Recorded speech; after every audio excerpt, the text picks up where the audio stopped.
प्यारे बच्चों, आज मैं आपको कक्षा नवम की पुस्तिका संचयन के पाठ गिल्लू से परिचित कराऊंगी, जिसकी लेखिका महादेवी वर्मा जी हैं। महादेवी वर्मा जी का जन्म 1907 में हुआ था। उन्हें समय समय पर साहित्य अकादमी पुरस्कार, ज्ञानपीठ पुरस्कार, पद्म भूषण एवं पद्म विभूषण पुरस्कारों से सम्मानित किया गया। हिंदी साहित्य की अमर साधिका, दया, करुणा और ममता का जीवंत रूप महादेवी वर्मा के रूप में हमें देखने को मिलता है। इनकी प्रमुख रचनाएं हैं निहार, रश्मि, नीरजा, सांध्य गीत, दीपशिखा, प्रथम आयाम, अग्नि रेखा, यामा आदि। 8 वर्ष की आयु में रचित 12 मासा विशेष रूप से सराहनीय है। चलिए अब आपको गिल्लू पाठ का परिचय दें। लेखिका महादेवी वर्मा द्वारा रचित मेरा परिवार में से चयनित गिल्लू एक संस्मरण है। इस रेखाचित्र के माध्यम से लेखिका ने पशु पक्षियों के प्रति प्रेम, दया, सहानुभूति और उनके संरक्षण की भावना को उकेरा है। साथ ही उनकी गतिविधियों, आचरण, व्यवहार और स्नेह के प्रतिदान की भावना का सूक्ष्म विश्लेषण करते हुए प्राणी मात्र पर दया तथा उनके प्रति प्रेम की भावना को पुष्ट किया है। स्वभाव से ही संवेदनशील महादेवी जी घर में पाले गए पशु पक्षियों से भावात्मक स्तर पर जुड़ जाती थीं और वे निरीह मूक प्राणी उनके परिवार के अभिन्न सदस्य बन जाते थे। कहानी या संस्मरण गिल्लू का सार इस प्रकार है। महादेवी वर्मा जी को एक दिन सवेरे गमले और दीवार के बीच में प्राण रक्षा के लिए छिपता हुआ आहत गिलहरी का एक बच्चा दिखाई दिया। कौवों की चोंच से आहत उस लघु प्राण को हौले से उठाकर लेखिका अपने कमरे में ले आई। रुई से रक्त पोंछकर घावों पर पेंसिलिन का मरहम लगाया। रुई की पतली बत्ती दूध में भिगोकर उसे दूध पिलाने का प्रयास किया। लेखिका के अथक प्रयासों से तीसरे ही दिन वह गिलहरी का बच्चा स्वस्थ होकर उनकी उंगली को अपने पंजों से पकड़कर नीले कांच के मोतियों जैसी आंखों से इधर उधर देखने लगा। लेखिका ने उसे गिल्लू नाम देकर जातिवाचक से व्यक्तिवाचक संज्ञा बना दिया। हल्की डलिया में रुई बिछाकर उसका झूलने वाला घर तार से खिड़की पर लटका दिया। जैसे ही लेखिका लिखने बैठती, वह उनका ध्यान अपनी ओर आकर्षित करने के लिए उनके पैरों तक आकर सर्र से पर्दे पर चढ़ जाता। वह तब तक पर्दे पर चढ़ता उतरता रहता जब तक लेखिका उसे पकड़कर एक लिफाफे में न रख देती थी। लेखिका के कॉलेज से लौटने पर जैसे ही उनका कमरा खोला जाता था, वैसे ही जाली के द्वार से भीतर आकर उनके पैरों से सिर और सिर से पैरों तक दौड़ लगाने लगता था।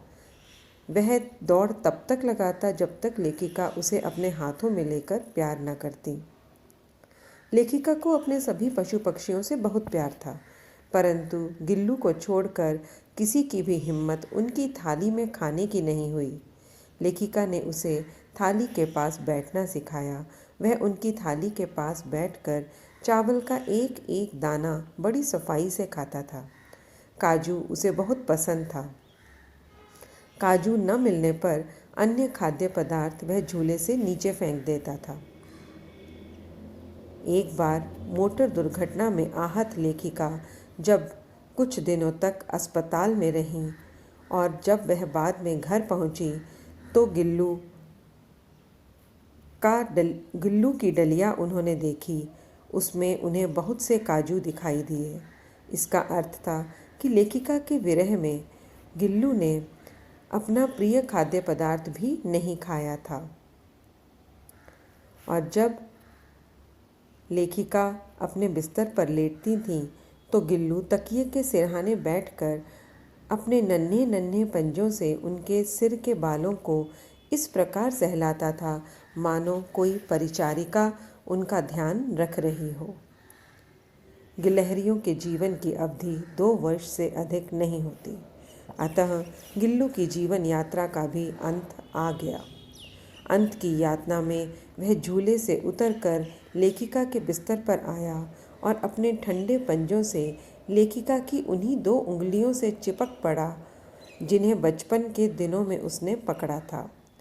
लेखिका ने तुरंत हीटर जलाकर उसे उष्णता देने का प्रयास किया, परंतु प्रभात की प्रथम किरण के स्पर्श के साथ ही उसने अपनी जीवन लीला समाप्त कर दी।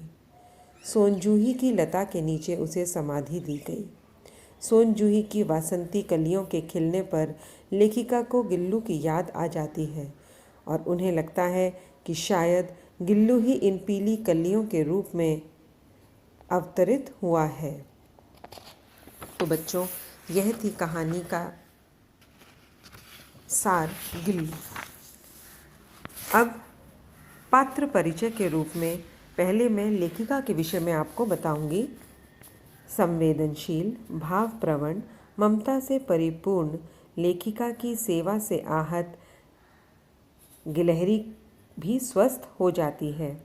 लेखिका द्वारा गिलहरी के बच्चे का नामकरण करना, उनकी रुचियों, खान पान का ध्यान रखना, गिल्लू की बाल सुलभ क्रीड़ाओं का वे आनंद लेती थीं। नन्हे गिल्लू की जैविकीय आवश्यकताओं, स्वाभाविक जीवन चर्चा को समझना, जाली की कील निकालकर गिल्लू के लिए बाहर जाने का रास्ता बनाया था। लेखिका की थाली से गिल्लू का चावल उठाकर खाना, गिल्लू की मृत्यु के बाद उसे सोनजूही की लता के नीचे समाधि देना, सोनजूही की वासंती कलियों में गिल्लू की बाल सुलभ चंचलता का आभास होना। दूसरा मुख्य पात्र है गिल्लू। शुरू से लेकर अंत तक गिल्लू का परिचय। कौवों की चोंच से आहत गिलहरी के बच्चे का जीवन रक्षा के लिए गमले और दीवार के बीच छिपने का प्रयास करना, पेंसिलिन के मरहम और दूध की बूंदों से 3 दिन में स्वस्थ हुए गिल्लू का मित्रवत व्यवहार, झूले में झूलना, खिड़की से बाहर झांकना, लेखिका के पैरों तक आकर पर्दे पर चढ़ना, उनका ध्यान अपनी ओर आकर्षित करना, भूख लगने पर चिकचिक करना जैसी बाल सुलभ चेष्टाएं वह करता था। लेखिका के कॉलेज से लौटने पर उनके पैरों से सिर तक और सिर से पैर तक दौड़ लगाता था। खिड़की की खुली जाली के रास्ते बाहर जाना, गिलहरियों के झुंड का नेता बनकर हर डाल पर उछलना और शाम होते ही उसी किनारे से वापस आ जाना। अस्वस्थ लेखिका के लिए परिचारिका की भूमिका निभाई थी।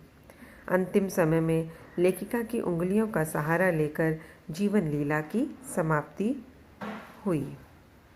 आशा है आपको गिल्लू पाठ पूर्ण रूप से समझ आ गया होगा। धन्यवाद।